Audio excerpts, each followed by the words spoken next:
বেনামাজির সাথে কুরবানি দিলে কুরবানি কবুল হবে কিনা, সুদখোর ঘুষখোরের সাথে কুরবানি দিলে কুরবানি কবুল হবে কিনা, মানুষের হক নষ্ট করেছে, মানুষের সম্পদ নষ্ট করেছে, এমন ব্যক্তির সাথে কুরবানি দিলে কুরবানি কবুল হবে কিনা।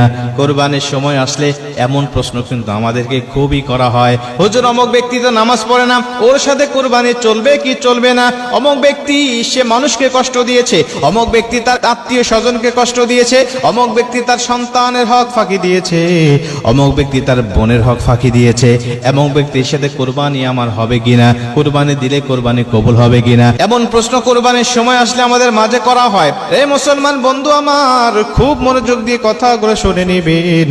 আমরা যেহেতু আল্লাহ পাককে সন্তুষ্ট করার জন্য কুরবানি দিচ্ছি, এজন্য শরীয়তের গণ্ডির মধ্যে থেকে শরীয়ত যে সমাধানগুলো আমাদের মাঝে দিয়েছে, এই সমাধানগুলো গ্রহণ করে সঠিক তরিকায় আল্লাহ পাকের জন্য আমরা কুরবানি দেব।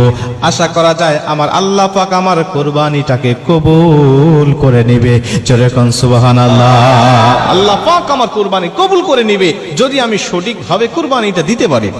এখন প্রশ্ন হলো, হুজুর এই বেনামাজি এই সুদখোর ঘুষখোরের সাথে কুরবানি দিলে কুরবানি হবে কিনা, এর সমাধানটা আমরা চাই। প্রিয় ভাইরা আমার, যদি ব্যক্তি এমন হয় যে সে নামাজ পড়ে না এবং ভবিষ্যতেও পড়বে না, এমনও ব্যক্তি আছে সে সরাসরি নামাজকে অস্বীকার করে, কয় নামাজ না পড়লে কি হবে, আমার ঈমান ঠিক আছে, নামাজ যে পড়ে না এর জন্য তার অনুতপ্ত নাই। এবং অনেক ব্যক্তি আছে না অস্বীকার করে বসে এবং বলে নামাজ পড়ার দরকার নাই, শুধু নামাজ কায়েমের কথা আছে। এমন ব্যক্তি যদি হয় তাহলে স্পষ্ট তার সাথে কুরবানি দিবেন না, কুরবানি হবে না। কারণ সে স্পষ্ট শরীয়ত অস্বীকার করেছে, স্পষ্ট ফরজ বিধানগুলোকে সে লঙ্ঘন করেছে।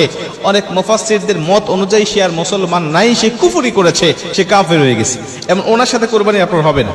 কিন্তু যদি এমন হয় যে সে ব্যক্তি মাঝে মাঝে নামাজ পড়ে, মাঝে মাঝে পড়ে না, কিন্তু সে পড়ে না বলে তার মধ্যে অনুতপ্ততা আছে, তার মধ্যে ভয় আছে যে আরে আমি গুনাহগার হচ্ছি, আমি নামাজ পড়তেছি না, এমন ব্যক্তির সাথেও আপনি কোরবানি প্রথমে দিবেন না।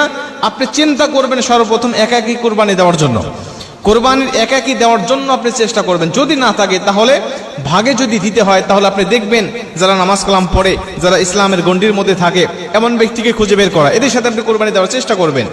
এদেরকেও যদি আপনি না পান তাহলে ওই সমস্ত ব্যক্তিদেরকে আপনি ইসলামের দাওয়াত দিয়ে তারপরে আপনি তার সাথে কোরবানি দিতে পারেন।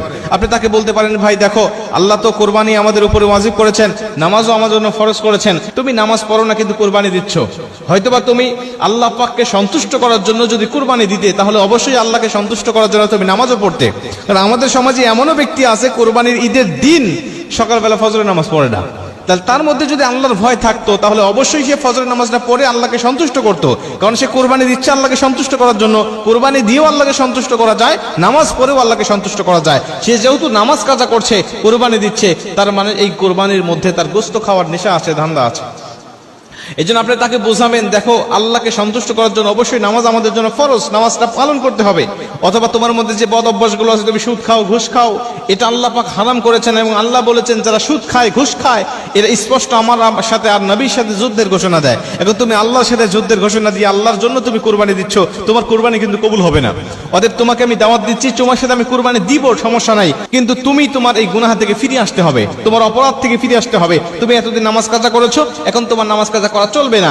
এতদিন তুমি সুদ খেয়েছো, এখন তোমাকে বাদ দিতে হবে। তুমি তোমার সম্পদ ফাঁকি দিয়েছো, তোমার শরীক ফাঁকি দিয়েছো, বোনের হক মেরে দিয়েছো, তোমার হকটা তুমি ফেরত দিবে। তাহলে আমাদের সমাজ জামাত তোমাকে আমরা নিয়ে নেব, তোমার সাথে কুরবানি দেবো, কোনো সমস্যা নাই।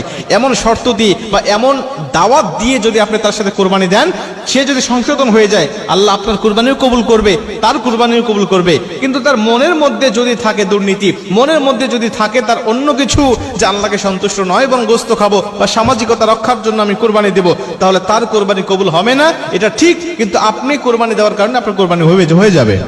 কেন হয়ে যাবে? আল্লাহ পাক পবিত্র কোরআনের মধ্যে বলেন, আমি কারো বোঝা কারোর উপরে কিয়ামতের মাঠে চাপিয়ে দেব না। এই একটা মাত্র আয়াতের দলিল হিসাবে অনেক মুহাদ্দিস বলেছে, হ্যাঁ যদি এমন শর্ত দিয়ে কেউ কোরবানি ভাগে দেয় তাহলে আল্লাহ পাক তার কোরবানিটা কবুল করে নেবে। কিন্তু যে ব্যক্তি গোশত খাওয়ার জন্য কোরবানি দিয়েছে, আল্লাহ তার কোরবানি কবুল করবেন না। এজন্য আমরা যারা ভাগে কুরবানি দেব, আমরা অবশ্যই খেয়াল রাখবো পারতপক্ষে একা একা দেওয়ার জন্য। যদি একটা ছাগলও হয় একা একা দেওয়ার চেষ্টা করবেন, এটা উত্তম ও অতি উত্তম, এতে কোনো সন্দেহ নাই, কোনো মুফাসসির এর পক্ষে দ্বিমত নাই যে এটা উত্তম নয়, সবাই বলেছে হ্যাঁ এটা উত্তম। কিন্তু যদি আপনি হতে পারে যে ফ্যামিলির সদস্য বেশি, বা আমার কোরবানির পশুর মাঝে অনেকের হক রয়েছে, অনেক গরিব দুঃখীরা আছে যারা আমার দিকে তাকিয়ে আছে, ছাগল দিলে হবে না, আমাকে একটা গরু দিতে হবে বা গরুর ভাগ নিতে হবে, তাহলে আপনি গরুর ভাগ নেন, সমস্যা নেই। কিন্তু আপনি চেষ্টা করবেন ভালো ভালো ব্যক্তির সাথে দেওয়ার জন্য। কিন্তু যদি এমন হয় যে আপনার ভালো ভালো লোক পাওয়া যাচ্ছে না, এখন এমন লোক পেয়েছেন তাকে আপনি ইসলামের দাওয়াত দিয়ে, সংশোধনের দাওয়াত দিয়ে, তার মধ্যে দেখবেন অনুতপ্ততা আসে কিনা। সে যদি আপনার কাছে স্বীকার করে হ্যাঁ ভাই আমি ভুল করেছি এতদিন, এখন আমি আর করব না, তাহলে আল্লাহ পাক আপনার অবশ্যই এই দাওয়াত দেওয়ার কারণে উত্তম প্রতিদান দিবেন এবং কুরবানিটাও আল্লাহ পাক কবুল করে নেবেন।